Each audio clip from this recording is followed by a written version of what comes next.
Yeah, so this is a quick comparison of the Hex Fuzz or Polydistortion found in the Roland VG-99, the Boss GP-10, and the GR-D. They share a lot of the same technology, so not surprisingly so, they sound kind of similar, but they are different in certain ways, and you know, depending on what you're looking for, one unit may be a better choice than the other. So I thought it'd be kind of interesting to hook them all up here where you could hear them side by side. So I'm going to go from the VG-99 to the GP-10 to the GR-D and pretty much try to play the same thing and let you hear how the different units sound, and then we'll go into a little detail into each individual synthesizer.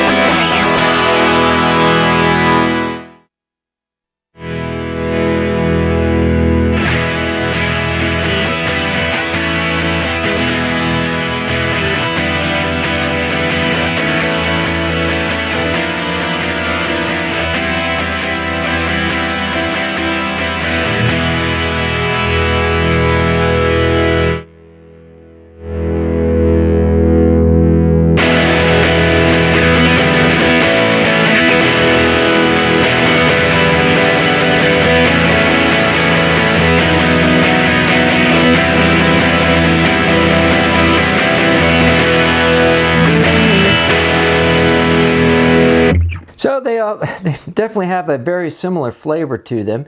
Again, here's the VG-99.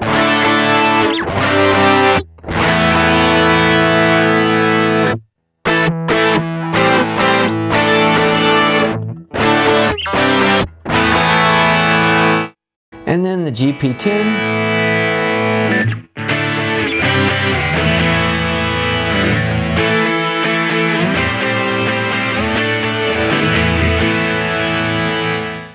And the GR-D.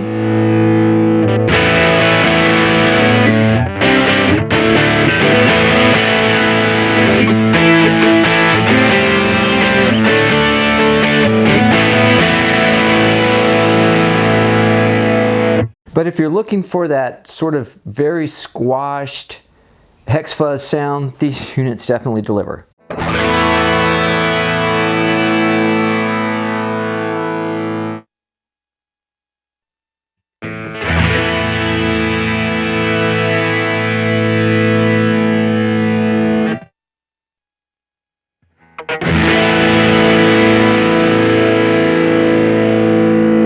Oh, and the test guitar for this is a Switch Vibracell Wild One with the built-in Roland GK2 pickup. Okay, so let's get into a little bit more detail. So let's get started with the VG-99, the long discontinued VG-99. It seems like a lot of the technology that Roland is offering in the GP-10 and was offered in the GR-D descended from the VG-99 as well as the VG-99, of course, drawing on some of the previous technology in the VG-88 and in the VG-8. In the case of the VG-99, we're going to go to the Poly Effects section because that's where the Hex Fuzz sound is created. It's in the Poly Effects section. And on the VG-99, we actually have quite a different selection of Hex Fuzz sounds. So the first one we have is this sort of traditional overdrive sound.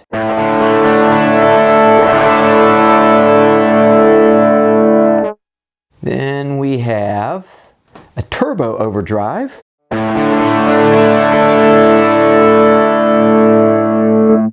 And then we have Distortion 1.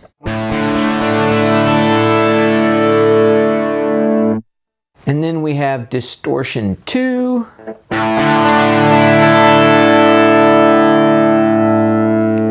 And finally, just good old Hex Fuzz. It's the last setting.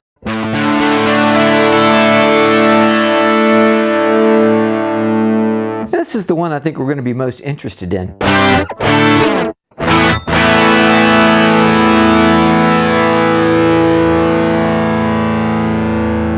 So we've got a drive, which is the input distortion level or input gain level. We've got a high cut. I think both of those are pretty self-explanatory. Then we have a couple interesting controls. Poly balance, which they say adjust the degree of distortion for chordal playing. And then we have drive balance, which adjusts the degree of distortion between low and high strings to even the volume out. And certainly we kind of get something like this carried over to the Boss GP-10 when you read their explanation of the effects. But I'm just going to play a little bit, switch between some strings, and we can hear how poly balance affects the sound.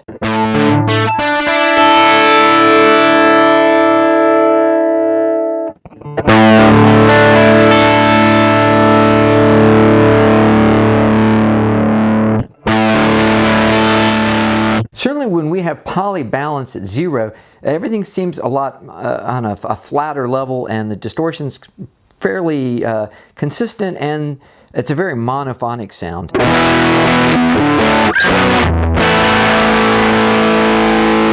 If you really want that flat Hex Fuzz sound, that certainly delivers it.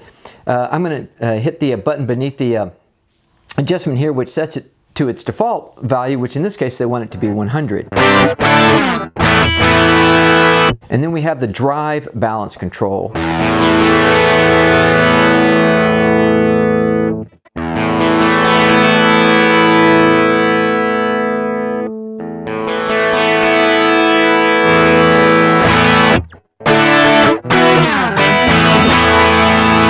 So that's what's on tap with the VG-99. A couple nice things about the VG-99. I've programmed in a little chorus, and then also there's a real nice vibrato effect on the VG-99 that's very similar to the vibrato that's found on the GR-100.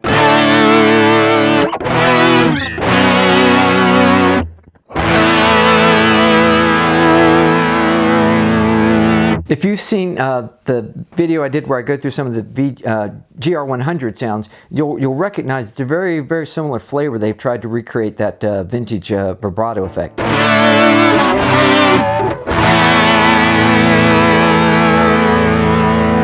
Okay, so that is what we have on tap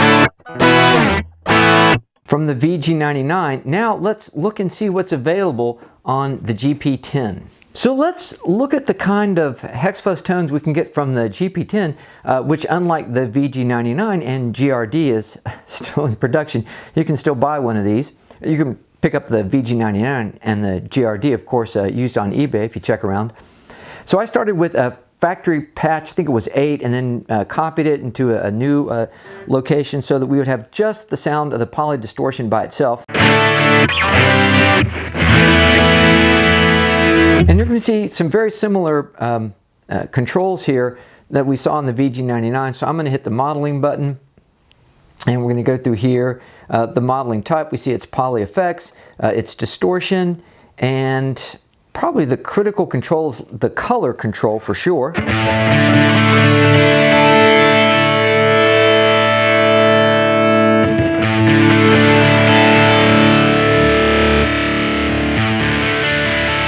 And you can hear it's kind of similar in a way to what we got from the VG-99. As we reduced the color amount, it kind of became an overall flatter sound. Let's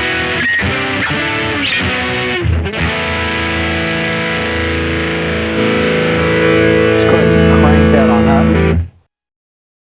And then we have a distortion tone. Tone kind of, I think, speaks for itself. We have distortion level. And then we have the gain balance, which is kind of similar to what we read about in the VG-99, or I talked about, which is controlling the amount of the distortion balance between the different strings on the guitar.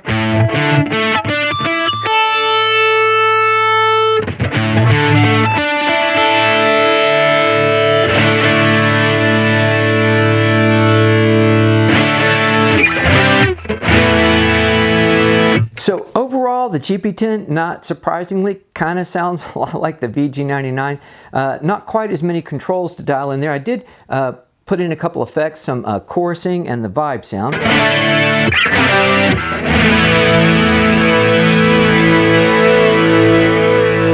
Definitely a nice chorus there, and then the vibe. Slightly different flavor from what we found in the VG-99. Okay, now let's have a quick look at the GR-D. So finally, we're going to have a look at the distortion found in the GR-D. Now, the GR-D was promoted as a distortion pedal, and what we're doing is we're working with the Polydistortion setting, and to get these controls to all to be active, I'm going to just sweep them through their full range. If you don't sweep past a stored value, the knob doesn't work until you do, which is kind of nice so you don't get a jump in the sound. But I just want to make sure that all these controls are live. So let's listen to what the GR-D sounds like. And again, not surprising, it sounds a lot like the VG-99. So the gain control, works like you expect it would. Level controlling the overall output level. And again, color controlling this, the clarity that you get by panning the strings left and right, kind of like what we heard with the GP-10, and I go into more detail about that in a separate GP-10 Hex Fuzz video. So let me just roll back the gain a little bit, because I think it's a little bit clearer if I don't have quite so much distortion on the strings.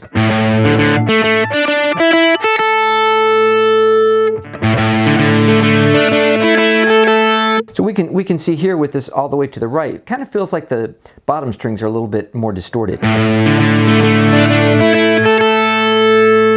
We'll roll back the other way. And we can definitely hear that the higher strings have more distortion on them. Kind of interesting as you rotate the knob to hear how it affects the overall quality of the sound. And with tone, you can see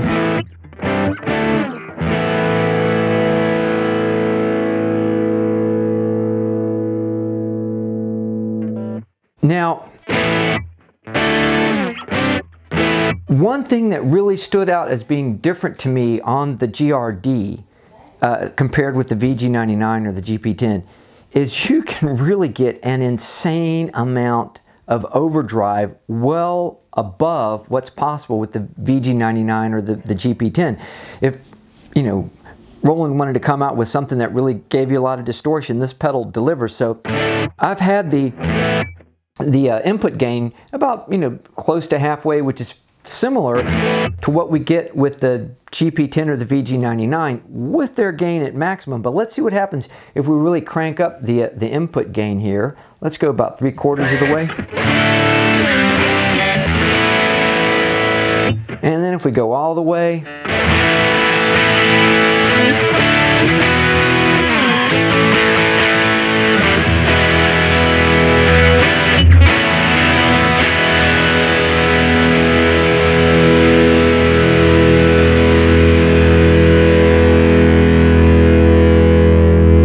it's a much higher level of distortion.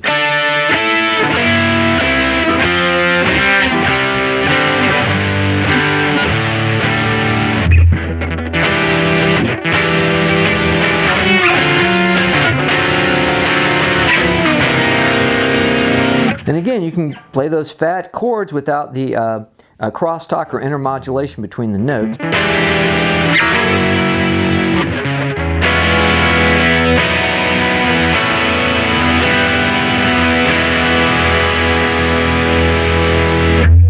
Some serious Hex Fuzz drive.